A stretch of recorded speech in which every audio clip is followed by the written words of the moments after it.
Kasunod na practice. Ano masasabi mo sa practice na ito? Saktong masaya. Masaya. Masaya. Kadiwa. Yeah, masasabi mo? Sinalaba ako. Charlie, ano masasabi mo? Bati ka muna.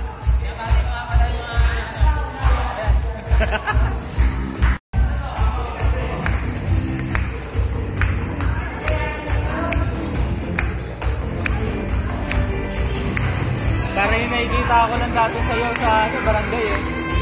Kala masarap. Focus.